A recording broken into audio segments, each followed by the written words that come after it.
Everybody, Robin here from Courage is the Cure. Welcome to episode 68 of Rise. Today we're going to be having a look at Mike Pompeo. Do we remember Mike Pompeo? Well, he's just spoken at an event and we're going to have a look at what he talked about. Okay, see you shortly.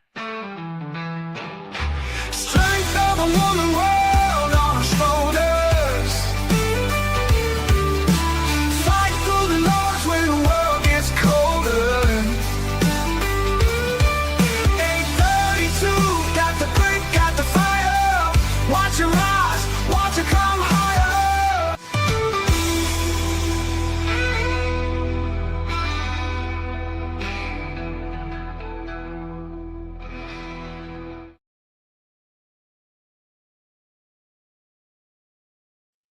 All right, greetings, everybody. Like I said, welcome to episode 68 of Rise. It is the 16th of January 2026.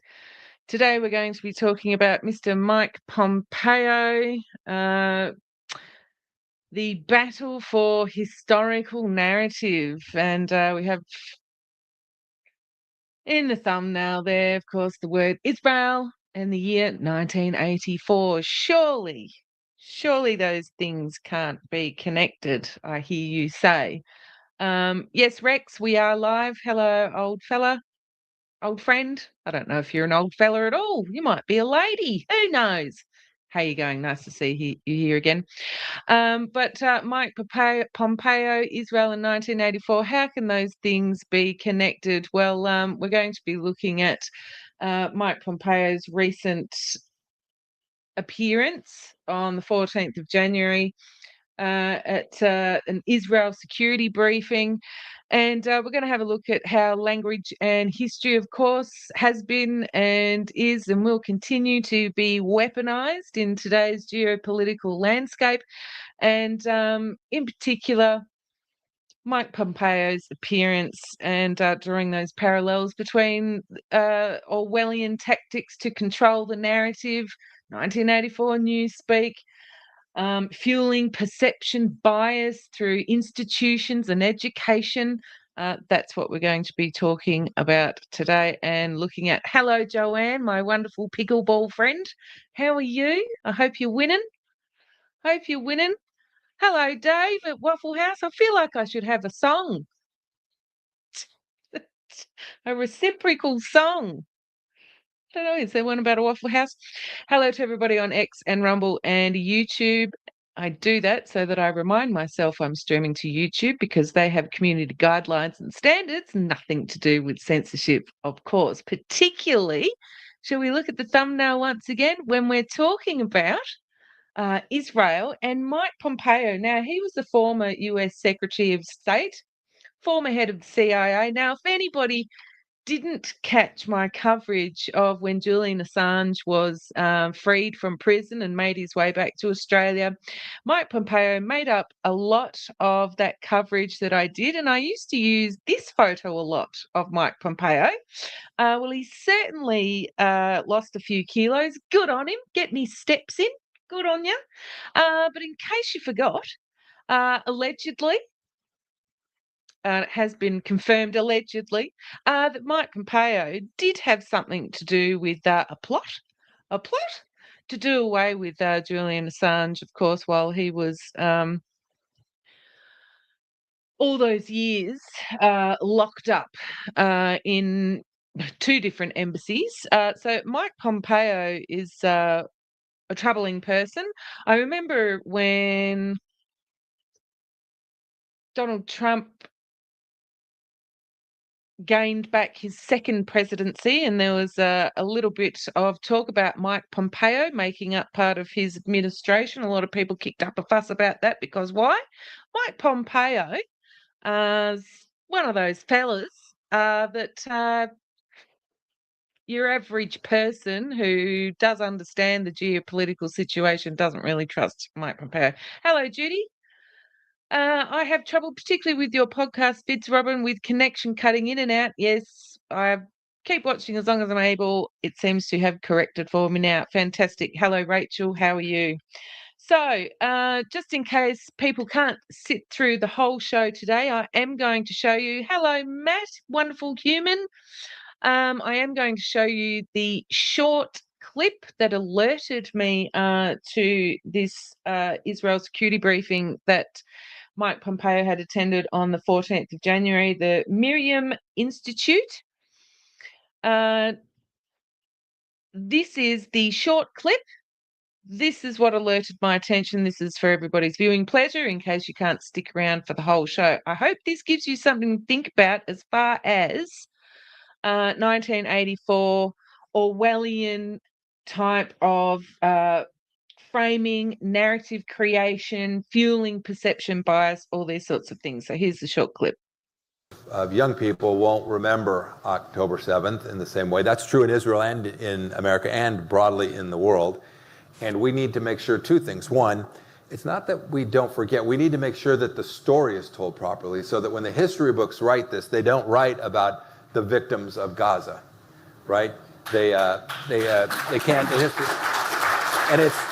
I should be a little more precise. There were victims in Gaza, right? It's true. There are civilian casualties in every war that's ever been fought, but the victims were the people of the nation state of Israel.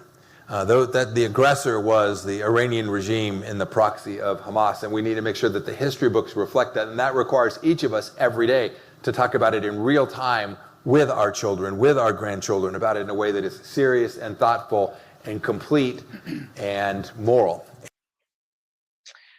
So there we go, everybody. That was the video that inspired my show today, because Mike Pompeo there is talking about shaping or reshaping the memory of October 7. Now, war has victims on both sides. It's the language that he uses, which is highly concerning. I don't think any reasonable, rational person could think anything else that this is echoing Orwell's dystopian manipulation of truth. And we've seen it throughout history. So in case anybody has to shoot off, I hope that short clip from a much larger video has given you something to think about. All right, everybody. So let's carry on with the show. So Mike Pompeo, he's a fantabulous human, isn't he? Fantabulous human. Hello, Julie. Yes, it is a little bit like that, isn't it? Just a little bit. Hello, Dawn. Nice to see you here. How are you? Oh, the duck race. If you want to know about the duck race, please go along and follow Dave's Waffle House on YouTube. You can see his handle on the screen at the moment. Hello, Ben. Yes. Matt. Are about to commit a retroactive speech crime, Robin? Probably. I think I've already done that many times. Hello, Dr. Linnett. How are you? Your apologies are accepted. Alrighty, everybody. So let's get on with it. So I have been spending a lot of time, probably over the past 12 months, looking at antiquity, and in particular ancient Greek and ancient Greece, and pharmakia. We had somebody talking about that on the last stream that I did, and lots of the people that came out of Rome, and all these sorts of things. But one thing that we saw during the ye olde Britney Spears era was this narrative control, the manipulation of information, and then of course we've seen after that leaders have said that nobody was forced or coerced, that everybody made their choices, and then they've all been receiving awards like Dan Andrews, Mark McGowan, hinting at statues being built to them. I mean, that's one way of creating a narrative so that future generations will look back and think, oh, they must have been good people. They got all these awards. They had statues built to them. They must have been good people. And this stinks to high heaven of the same thing as well. And my reference to Greece, Basilides, I mean, he was another one who everything about him has only been preserved in the writings of his opponents.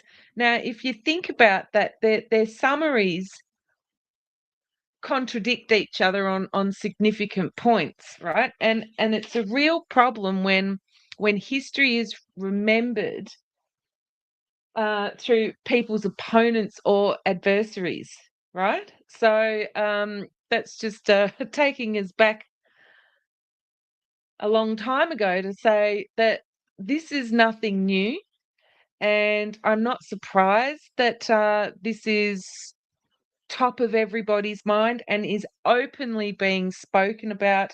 This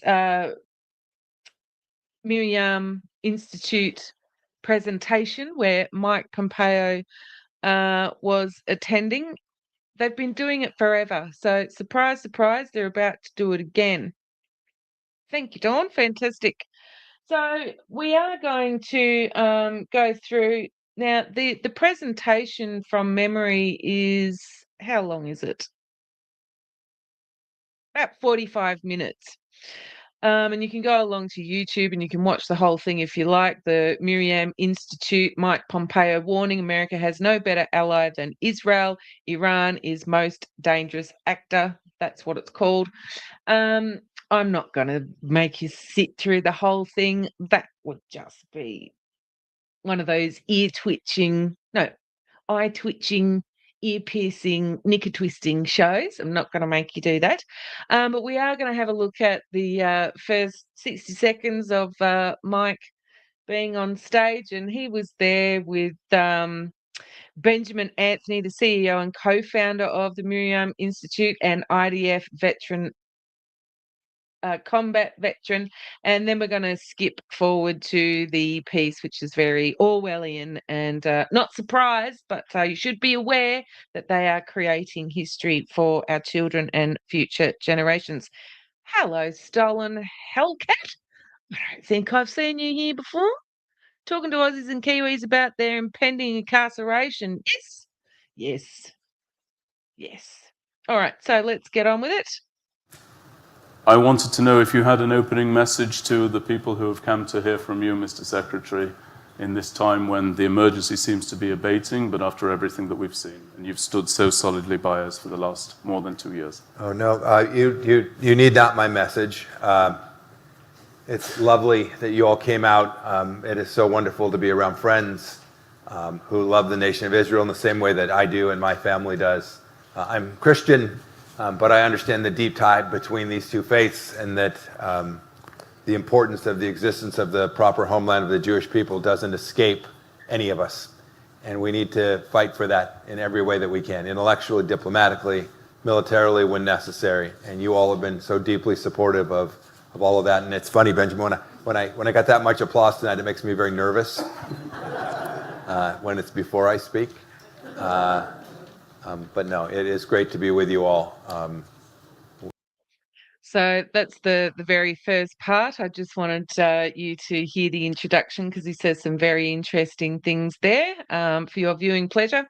Dr. Linnett, I'll post your bail money. When you get arrested, just call me. Thank you. Thank you. I might have to memorize your number because I think they'd probably confiscate my phone because they want to look at it, because there would be just all hate-filled photos, videos, messages, emails, right? So I'll have to memorize your number, Dr. Linnett. Very kind of you. Thank you very much. Right, so let's move through to the part of the presentation, that's what I'm going to call it, that is most interesting, which furthers on from the short video we saw before. He talks about Jew hatred on university campus and moving through to Israel's future security. But I think we're just going to stick to that little part there that is rather Orwellian, in my humble opinion. So let's move us along to, I think it's 36 minutes into the video for people's information.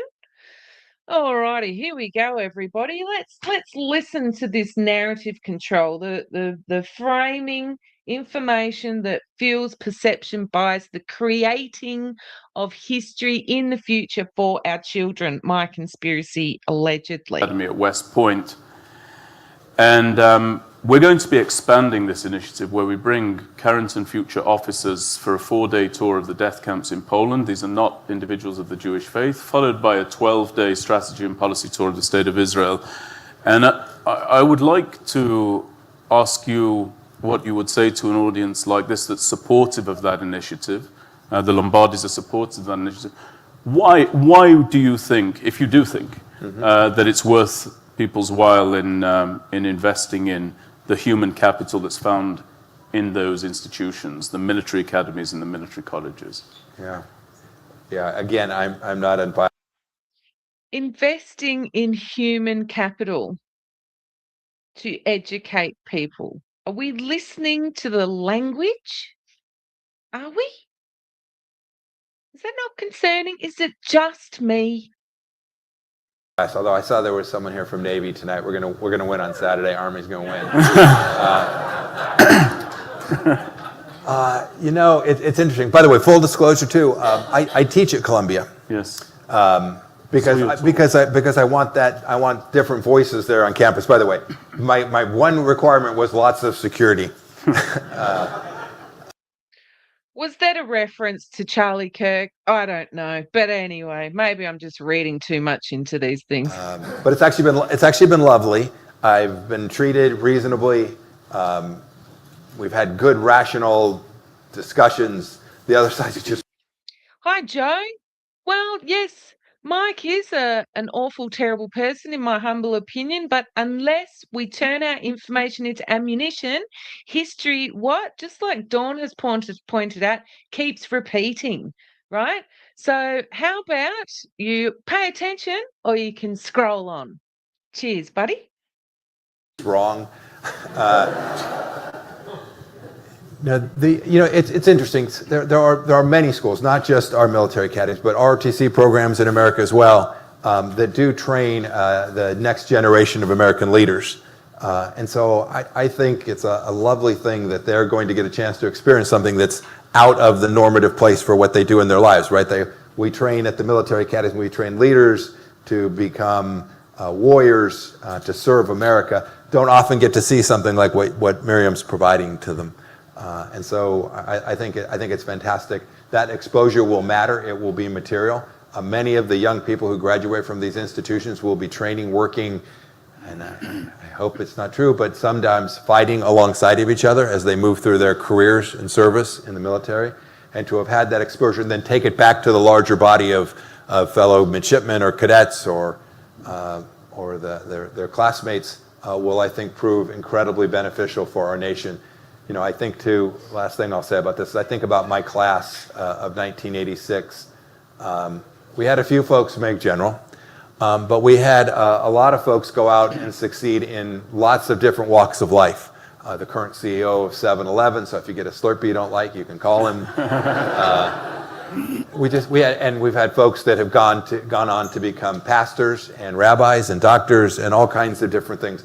And to have them exposed to this in their formative years when they're 18, 19, 20, 21, I think will not only filter through our leadership in our military, but leadership broadly throughout the United States.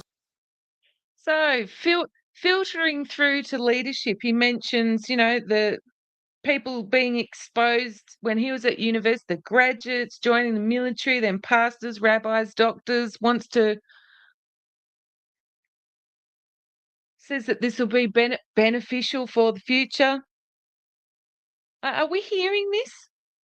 People of power, hello, how are you? Says he trains young people to go and die for global capitalist parasites. Can't argue with that. Can't argue with that, people of power. As well.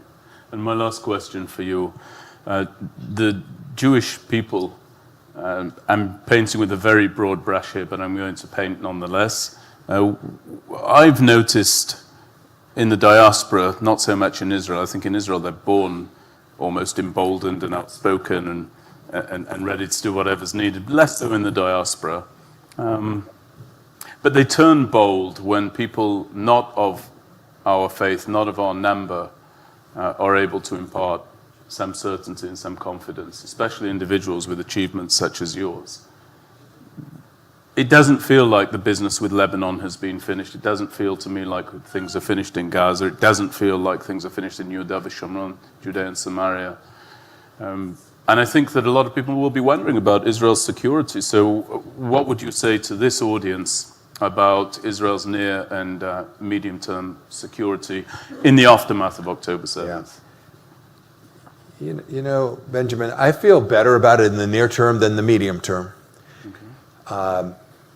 I think here for the next few years, everybody can still see this. It's absolutely the case. It is not finished. This work is not done. And by the way, in some sense, it never is, right?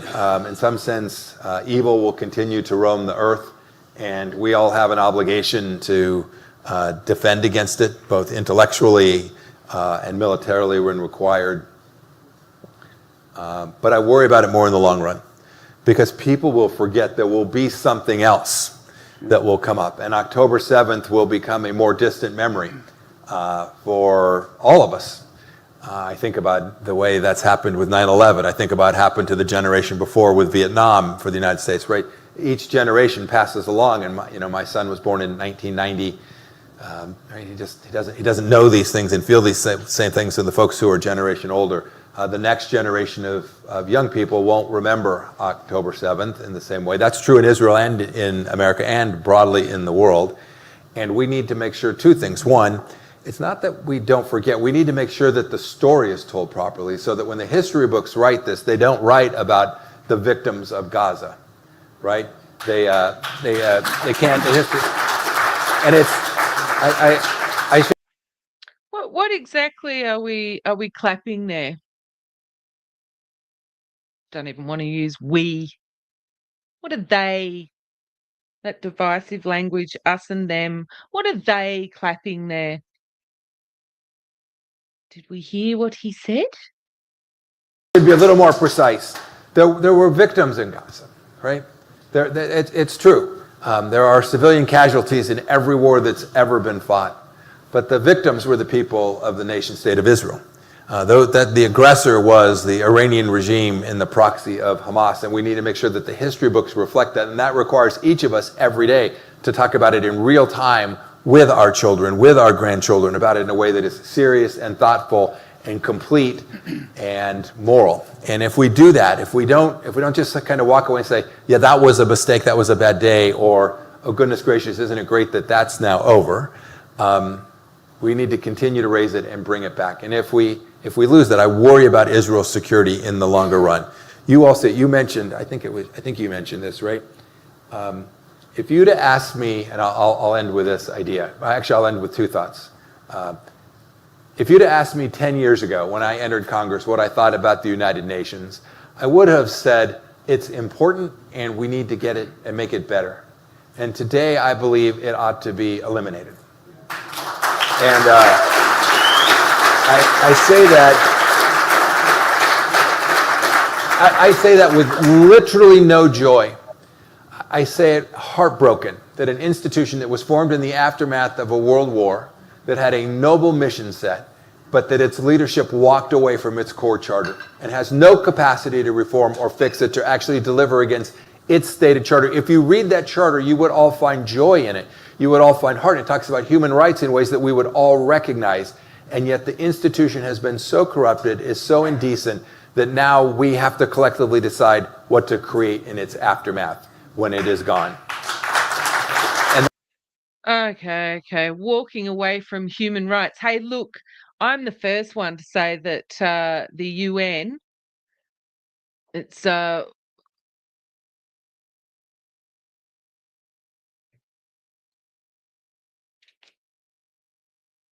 one letter away from being a 3-letter agency like all the other ones that we love so much.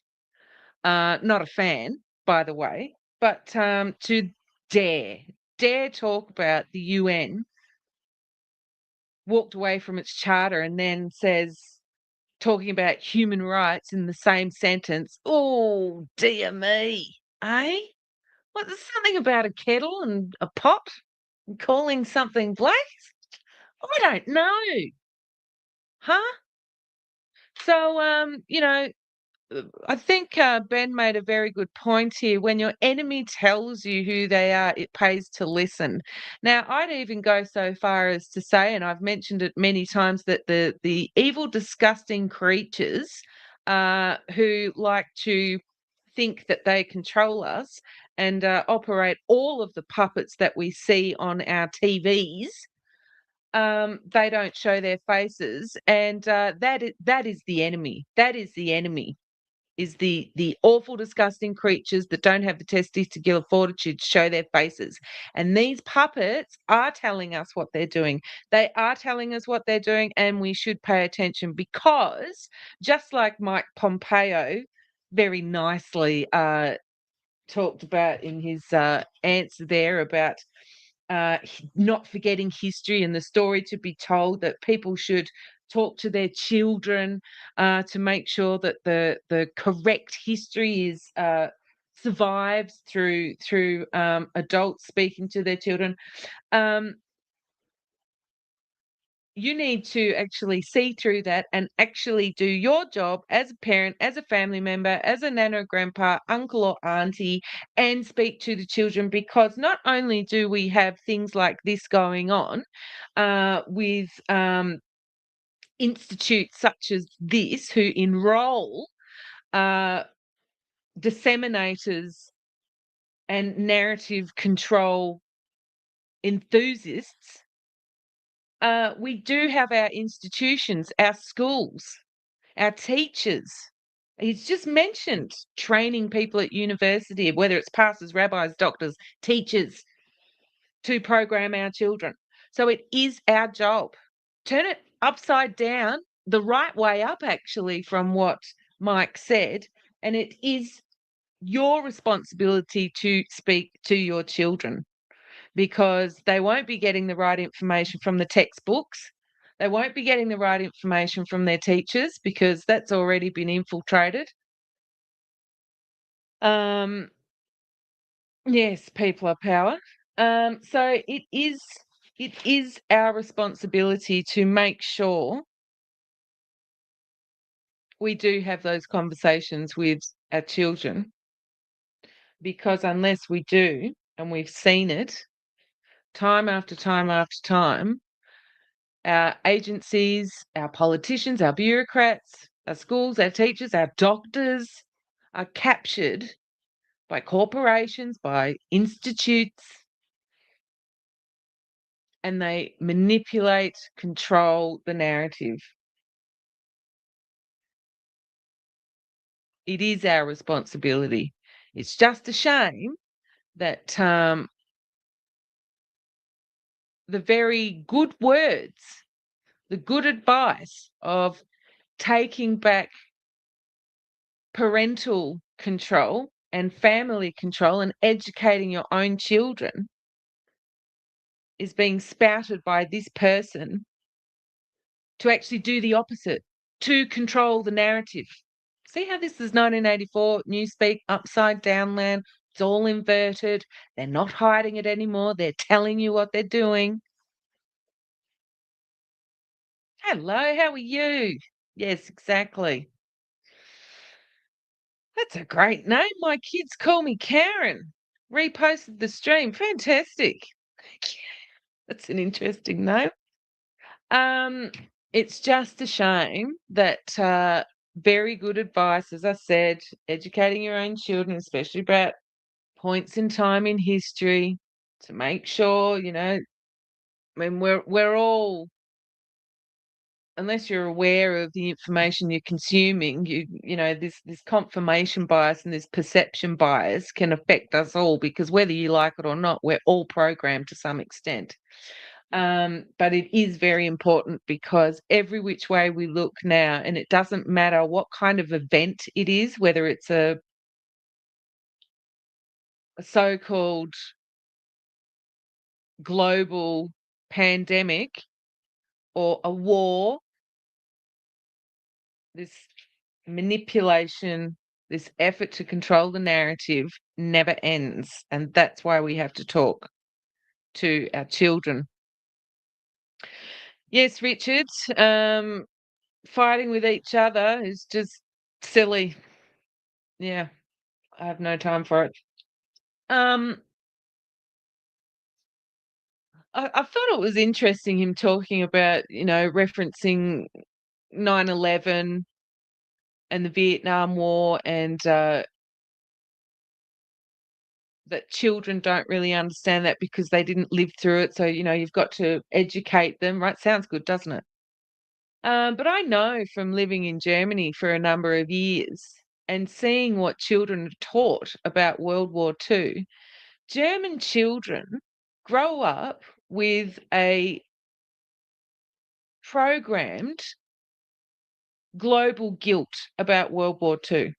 This is the programming that German children suffer, are victims of, because the education is manipulated to make Germans ashamed.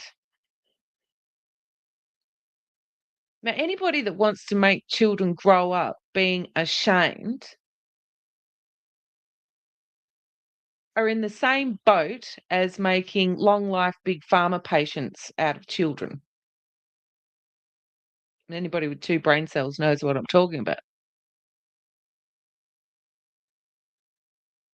And just as equally, I've spent a number of years living in Japan, who also had a lot to do with World War II. And the education that Japanese children receive about World War II is completely different. And actually, for a very long time, it didn't exist in textbooks. So I've actually lived in countries and seen the propaganda machine, the narrative control, the wheels of those mechanisms turning in both of those countries, Germany and Japan, and the result it has on the children. So this is the same thing. We take our power back. You educate your children. It is our job. And Mike Pompeo, you might have lots of people sitting there on the 14th of January giving you rounds of applause. And you noted at the start you were feeling nervous that people were applauding you, and that even before you'd said anything. You should be nervous. You should be very, very nervous. There's a whole bunch of people around the world who know what you're up to, and you're an absolute disgrace. Garbage human. Garbage human. All righty, everybody. Thank you so much for joining me today. Ben, we're all good Germans now. Yes.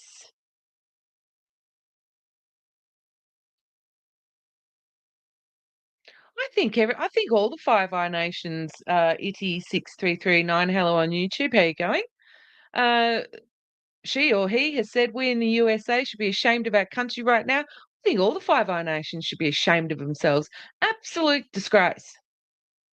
The so-called leadership of these countries are nothing but a bunch of puppets, a bunch of yes men, because they're absolutely terrified that when control really sets in, they're going to be chucked out into the fringes just like you and me. So that's why they're so busy complying, saying yes, doing what they're told, because they don't want to be chucked out of society like we all will be. They should all be ashamed of themselves. Yes, Rachel, a bit like what's happening in this country now. Exactly. Matt, what was good about UN before US corrupted it? Yeah, well, that is coming from Mike Pompeo. Eh? He's amazing. Yes, good point too. 6339 has said maybe it's about teaching them what not to do. Good point. Well done. Hi, Damien. How you going? Oh, I like that, Ben. The Five Eyes fraternity of witchery. Sweet. I like that. Love your work, Richard. All righty, everybody. Short, sharp show. That's it. Controlling the narrative, fueling perception bias, creating the future, historical perspective, knowledge, steering our children to think one way. This battle for historical narrative that Mike Pompeo has said yes to. He's one of the yes men for battling the historical narrative. Good on you, Mike. Good on you, Mike. You're a fantastic person. All righty, everybody. Like I said, thank you for joining me. Enjoy the rest of your Friday. And I wish you a wonderful, wonderful weekend. Don't do anything I wouldn't do. And I'll see you all later. Strength of a woman